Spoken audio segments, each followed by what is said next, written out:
Hi, my name is Maggie Wong, and I'm a teen librarian with King County Library System.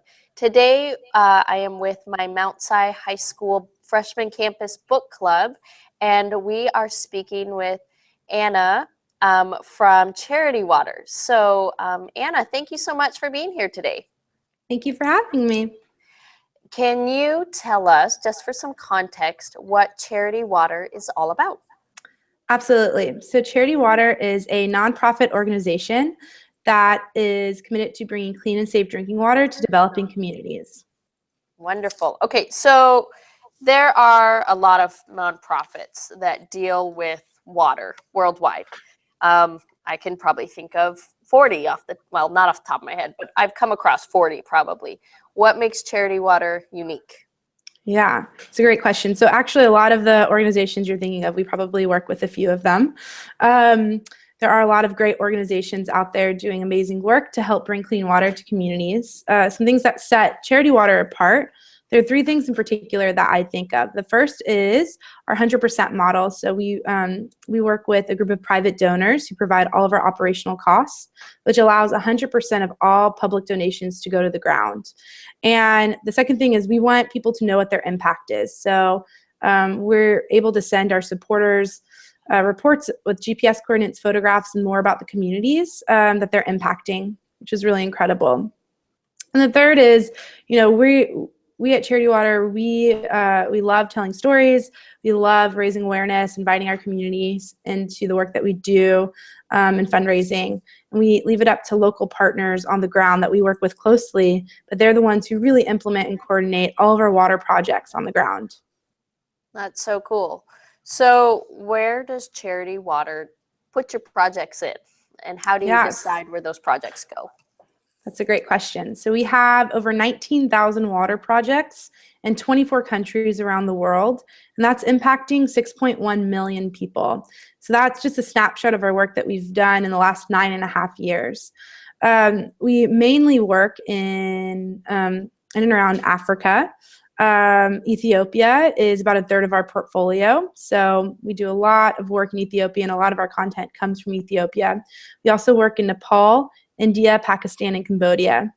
And how we decide where we work. Well, there are a couple of different factors that play into how we decide where we work. The first is what is the need? We work in the communities that have the greatest needs. So a lot of the communities that we work in are very remote and in a great deal of need to get clean water. The second is we want to make sure that we're working with strong partners on the ground. So we want to work with organizations that we know are going to do good work. And we have, every organization we work with, we vet thoroughly, and there's a criteria to picking those organizations that we work with. So can you take us through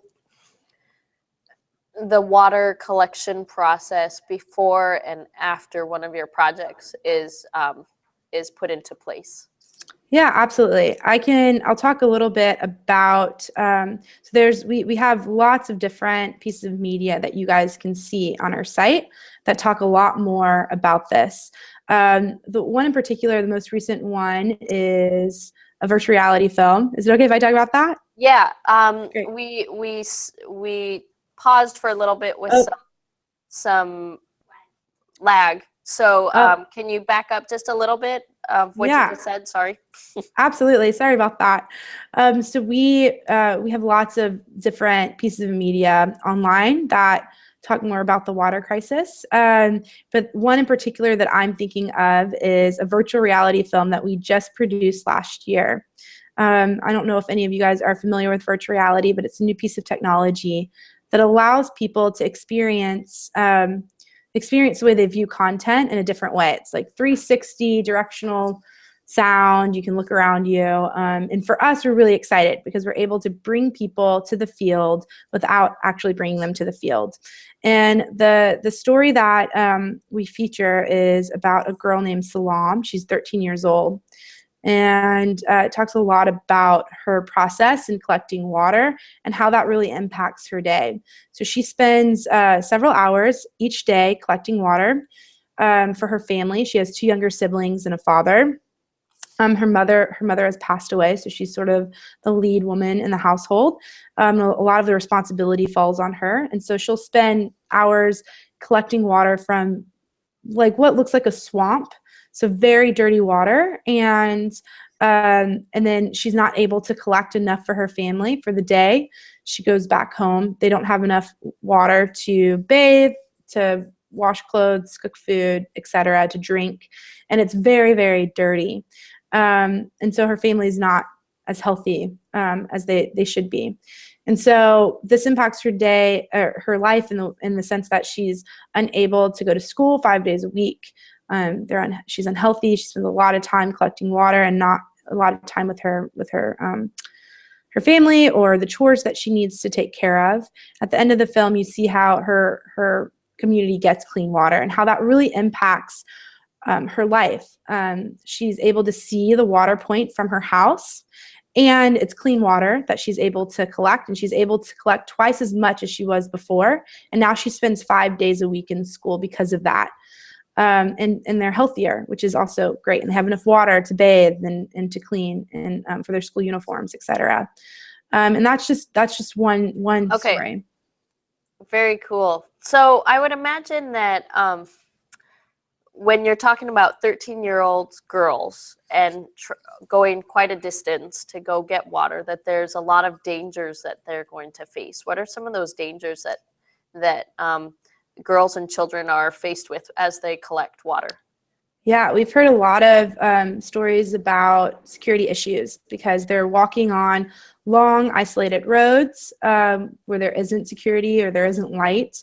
So there's been, assault and abusement through that. I've also heard stories of there's this one community in Uganda, and that their water source was, I believe it was Lake Victoria, and there were like animals who posed a major threat to them, and people were actually killed collecting water because of being attacked by different animals. So there are definitely security issues in that.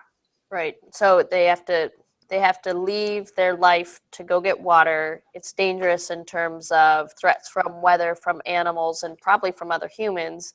And then the product that they're getting is substandard. Yep, exactly. Major issue. Mm-hmm. Okay.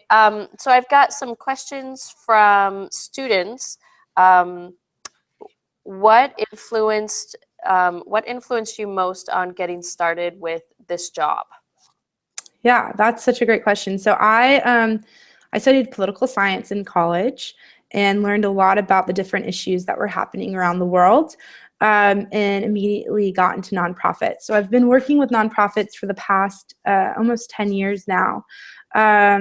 First with an organization that focused primarily on child soldiers, and then a nuclear non-proliferation organization, which was really exciting. And I loved working for those organizations, but I was drawn to Charity Water because our focus, we have such a clear focus and a clear mission, and that is to bring clean water to communities that need it. And we've seen that when we bring clean water to these communities, it changes everything. It changes their health. It changes what they're able to do, and it brings a lot to the community that they wouldn't have otherwise. And so for me, I was really excited to join the team at Charity Water. Very cool. Some questions about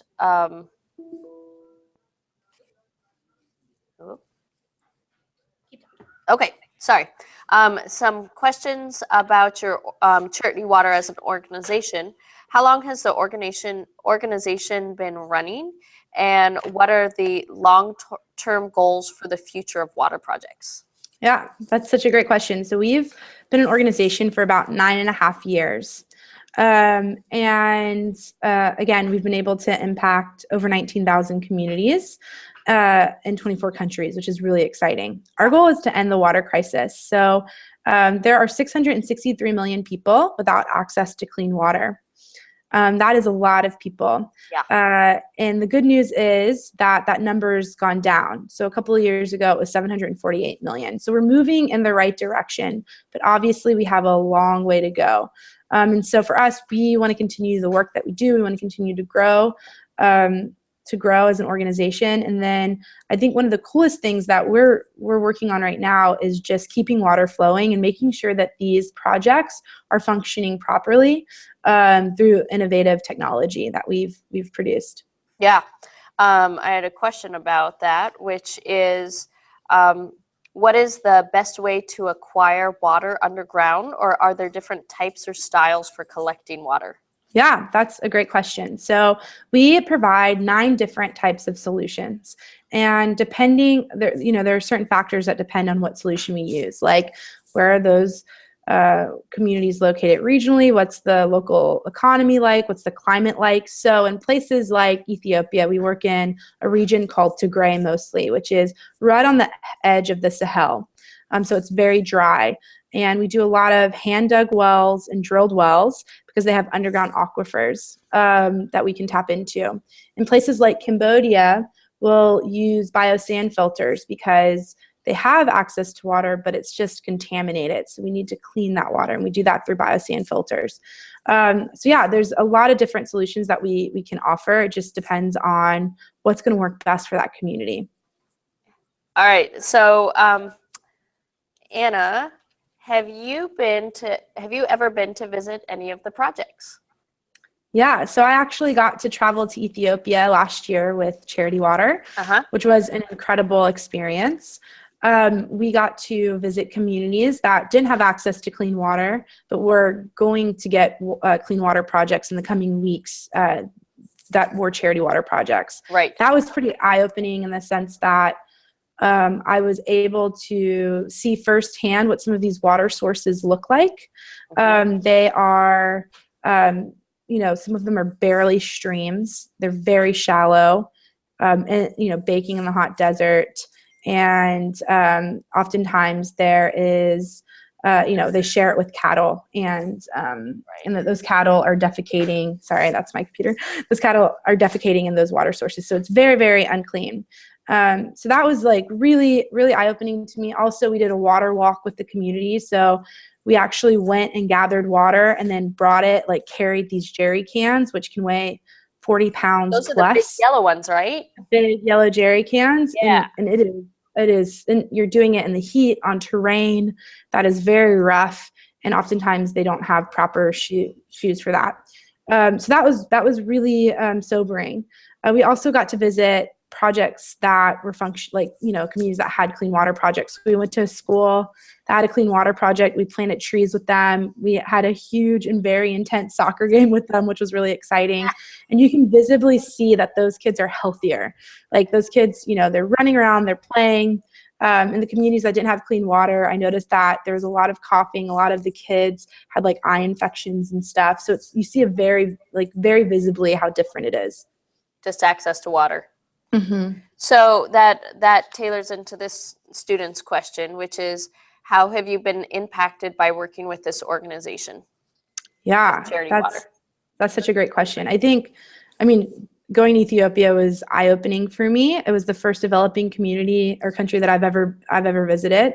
So that I learned a lot through that, and just about different cultures and just the contrast there between having clean water here and that they don't have access to clean water. Right. I think the second thing is I've been blown away by people's generosity and seeing how our supporters have been a part of this movement and a part of Charity Water, and just how much they're willing to sacrifice or how creative they're willing to get. I think that's been the biggest thing, is just really understanding what generosity looks like. Yeah. So how do you, when you're looking for people to either work with on the first world side and people who are working in the third world side, building these projects, these different community partners, how do you identify like-minded people? That's a great question. So we actually have, here in New York, on this side of Charity Water, we have a marketing team, an engineering team building our site. We have a water programs team that travels to the field, a finance team, an operations team. There are a lot. It looks very different from the organizations that we work with on the ground, who are like drilling the wells and spending time away from their family to travel to these communities to get them clean water projects. Right. I think for Charity Water, there are a set of values that we really care about. So we want to work with people who are generous, who have integrity. We want to work with people who respect each other. We want to respect our benefactors, our partners. We want to work with people who are working with integrity and living that out. So we actually have values that really identify kind of how we do the work that we do and who we work with. Okay, very cool. So we're coming up on the tail end of our time, but I've had several questions from the students, which is how do you get involved? How do students get involved with this on the local level or on a bigger scale as perhaps as a future profession even? Totally.